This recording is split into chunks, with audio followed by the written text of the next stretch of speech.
बहुत समय पहले की बात है जब मीनाक्षी अपने लिए एक टीचर की नौकरी ढूंढ रही थी। वो एक बहुत गरीब परिवार से थी और उसे नौकरी की सख्त जरूरत थी। वो हर दिन अखबार में अपने लिए नौकरी ढूंढती और फिर वो इंटरव्यू देने जाती, पर उसका एक भी इंटरव्यू क्लियर ही नहीं हो रहा था। तभी, अरे बेटी मीनाक्षी, तू परेशान क्यों हो रही है? सब्र रख, भगवान सब अच्छा करेंगे और तुझे एक बढ़िया से स्कूल में नौकरी मिल जाएगी। तभी मीनाक्षी कहती है, माँ, आप ये बात मुझे पिछले 5 महीनों से बोल रही हो। कितना सब्र रखूं आखिर मैं? पापा अब ज्यादा काम भी नहीं कर पाते, तुम्हारा ऑपरेशन भी तो करवाना है और घर के खर्चे। तभी मीनाक्षी की माँ कहती है, हाँ, और तेरी शादी भी तो है। तभी मीनाक्षी कहती है, मेरी शादी तो बात की बात है, पहले ये सब जरूरी है। खैर, अब मैं जा रही हूँ, आज एक इंटरव्यू है और क्या पता आपकी बात सच हो जाए। तभी मीनाक्षी की माँ कहती है, हाँ हाँ बेटी, भगवान का नाम ले और बस चली जा। मीनाक्षी इंटरव्यू देने चली जाती है। वहाँ उसका इंटरव्यू काफी अच्छे से हो जाता है और वो बड़ी खुश होती है। इस बार उसे पक्की उम्मीद थी कि इस बार उसकी नौकरी लग ही जाएगी। मीनाक्षी खुशी खुशी घर आ रही होती है। धूप काफी तेज होती है, इसीलिए वो पास के ही बाग से होते हुए घर आ रही होती है। धूप और गर्मी की वजह से पूरे बाग में कोई नहीं होता। मीनाक्षी अपनी नौकरी के बारे में सोचते सोचते बस चली जा रही होती है कि तभी उसको किसी बच्चे के रोने की आवाज आती है। तभी मीनाक्षी कहती है, अरे, ये बच्चे के रोने की आवाज कहाँ से आ रही है? मीनाक्षी इधर उधर देखती है और आवाज देती है, पर आवाज देने के बाद ही वो बच्चे के रोने की आवाज अचानक से बंद हो जाती है। मीनाक्षी को लगता है कि ये शायद उसका वहम है और वो फिर से आगे बढ़ने लगती है, पर रोने की आवाज दोबारा आनी शुरू हो जाती है। तभी मीनाक्षी बोलती है, अरे, कौन है यहाँ? आखिर कौन रो रहा है? इधर आओ मेरे पास। तभी मीनाक्षी उस बच्चे को ढूंढने लगती है कि तभी एक पेड़ के पीछे उसे एक कपड़ा दिखाई पड़ता है। मीनाक्षी चुपके से आगे बढ़ जाती है, लेकिन वहाँ पर एक अजीब सी शक्ल की बच्ची बैठी होती है। मीनाक्षी तो उसे देखकर बहुत ही डर जाती है और कहती है, कौन हो तुम? तभी वो बच्ची कहती है, मेरा नाम तारा है। तो मीनाक्षी बोलती है, तुम कहाँ रहती हो और तुम्हारे माँ बाप कहाँ हैं? तभी वो बच्ची बोलती है, मैं तो ऊपर चंद्रमा से आई हूँ और मेरे माँ बाप पता नहीं कहाँ चले गए। हम तो पृथ्वी देखने आए थे, पर अचानक से कुछ जानवर हमारे पीछे पड़ गए। उसके बाद हम सब अलग अलग हो गए। मैं कब से अपने माँ बाप को ढूंढ रही हूँ, पर वो मुझे नहीं मिल रहे। भी मीनाक्षी कहती है, जो तुम बोल रही हो क्या वो सच है? तभी वो बच्ची कहती है, हम चंद्रमा पर रहने वाले लोग कभी झूठ नहीं बोला करते। इतना कहकर तारा फिर रोना शुरू कर देती है और उसे रोता देख मीनाक्षी को उस पर तरस आ जाता है। भी तारा कहती है, मुझे बहुत भूख लगी है। तो मीनाक्षी कहने लगी, अरे, तुम रो मत, चलो मेरे साथ घर चलो। तो तारा कहने लगी, तुम्हारे घर? तो मीनाक्षी बोली, हाँ हाँ, मेरे घर। जब तक हम तुम्हारे माँ बाप को ढूंढ नहीं लेते तब तक तुम मेरे साथ मेरे घर पर रहना, और हाँ, पर याद रहे किसी को कुछ पता ना चले।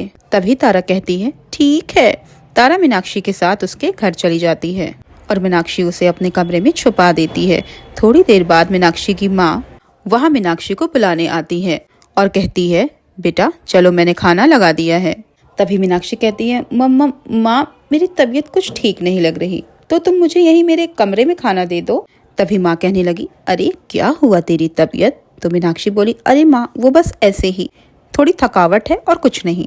तभी माँ उसे वहीं कमरे में खाना लाकर दे देती है। मीनाक्षी खाना लेकर जल्दी से कमरे का दरवाजा बंद कर लेती है। इसके बाद वो तारा को आवाज देती है और तारा मीनाक्षी के साथ बैठकर खाना खाती है। कुछ दिन ऐसे ही निकल जाते हैं।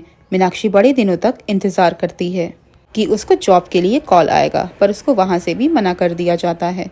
मीनाक्षी बड़ी परेशान हो जाती है। अब उसको लगने लगता है कि वो कभी टीचर नहीं बन पाएगी और बस अपने माँ बाप पर एक बोझ बनकर रह जाएगी। तभी मीनाक्षी कहती है, मैं जीना नहीं चाहती, बस अब बहुत हो गया। मैं अब और अपने माँ बाप पर बोझ नहीं बन सकती, मैं अपनी जान दे दूंगी। मीनाक्षी छत से कूद ही रही होती है कि तभी तारा के माँ बाप एक यंत्र में उड़ते हुए तारा को ढूंढते हुए उसी के छत के ऊपर से जा रहे होते हैं। तारा खिड़की से मीनाक्षी को छत से कूदते हुए देख लेती है और वो जल्दी से छत पर उसे बचाने के लिए भागती है। तारा जैसे ही ऊपर जाती है, मीनाक्षी छत से कूद जाती है। तारा मीनाक्षी को देखकर बहुत तेज चिल्लाती है। चिल्लाने की आवाज सुनकर ऊपर से तारा के माँ बाप नीचे देखते हैं। वो जल्दी से अपना यंत्र नीचे उतारते हैं। तारा के माँ बाप नीचे जाकर देखते हैं तो मीनाक्षी मर चुकी होती है और चुड़ैल बनकर उनके सामने खड़ी हो जाती है। तारा और उसके माँ बाप मीनाक्षी को देख पा रहे होते हैं। तभी तारा कहती है, तुमको ऐसा नहीं करना चाहिए था। तभी मीनाक्षी कहने लगी, मैंने कितनी पढ़ाई की हुई है, पर फिर भी मैं टीचर नहीं बन सकी। क्या फायदा ऐसी पढ़ाई का, और ऊपर से मैं अपने माँ बाप पर बोझ नहीं बन सकती थी। जो मैंने किया बिल्कुल ठीक किया। तभी तारा कहती है, तो क्यों ना अब तुम हमारे साथ चलो हमारी दुनिया में। तभी मीनाक्षी कहने लगी, मैं और तुम्हारी दुनिया में, मतलब चंद्रमा पर। तभी तारा की माँ कहने लगी, हाँ चंद्रमा पर तुम चल सकती हो। ये बात सुनकर चुड़ैल बड़ी खुश हो जाती है और उनके साथ बैठकर चंद्रमा पर चली जाती है।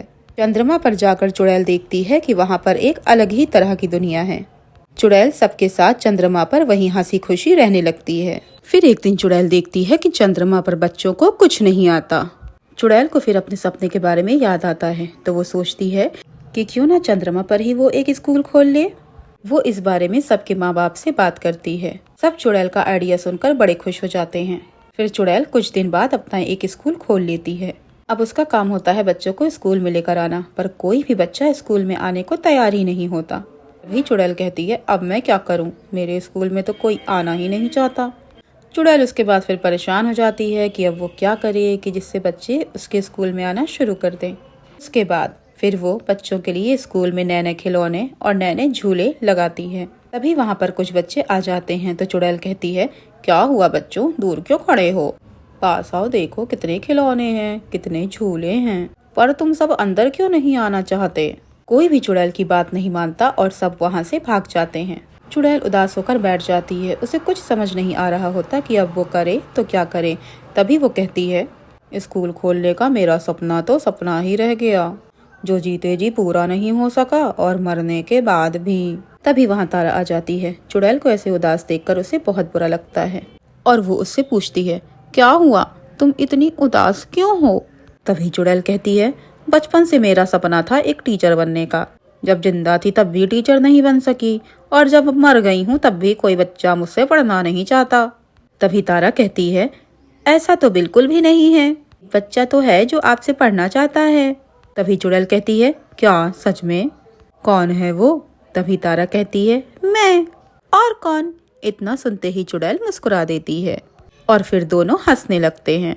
इतना कहकर तारा वहाँ से निकल जाती है। फिर अगले दिन तारा सुबह सुबह स्कूल के लिए निकल पड़ती है। फिर उसे रास्ते में कुछ बच्चे दिखाई पड़ते हैं जो उससे पूछते हैं कि वो कहाँ जा रही है।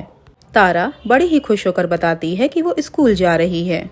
सब बच्चे तारा को स्कूल जाने से रोकते हैं और बोलते हैं कि वहाँ चुड़ैल उसे मार डालेगी, पर तारा किसी की बात सुने बिना खुशी खुशी स्कूल चली जाती है।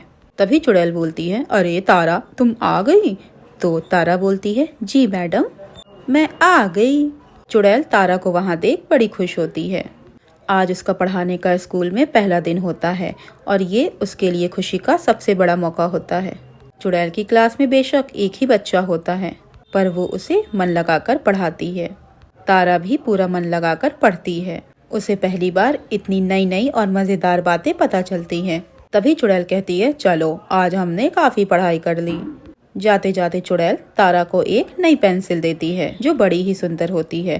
तारा उसे लेकर बड़ी खुश होती है और उस पेंसिल को हाथ में पकड़कर मजे से घर जाने लगती है। रास्ते में तारा को फिर वही बच्चे मिलते हैं। तभी तारा उन्हें वो पेंसिल दिखाती है और कहती है, इसे पेंसिल कहते हैं। तभी उनमें से एक बच्चा कहता है, क्या तुम हमें ये दिखा सकती हो। तभी तारा कहती है, नहीं नहीं बिल्कुल भी नहीं, ये तो मेरी मैडम ने मुझे दी है, जो मैंने आज अच्छे से पढ़ाई की है, तो मैं तुम्हें क्यों दूं।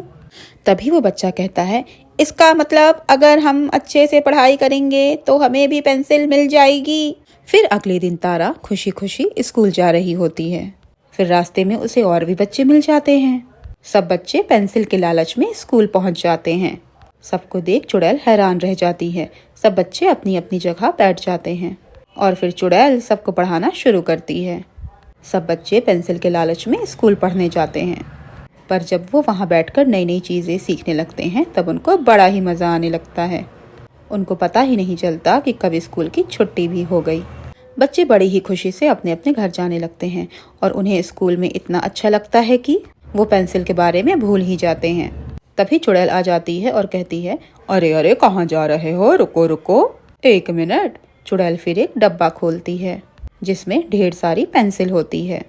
वो सब बच्चों को एक एक करके सारी पेंसिल बांट देती है। बच्चे पेंसिल लेकर बहुत खुश होते हैं। उनको उस दिन बड़ा ही अच्छा लगता है। तभी चुड़ैल कहती है, आखिरकार मेरा सपना आज पूरा हो ही गया। अपनी दुनिया में तो नहीं, लेकिन आखिरकार मैंने चंद्रमा पर स्कूल खोल ही लिया।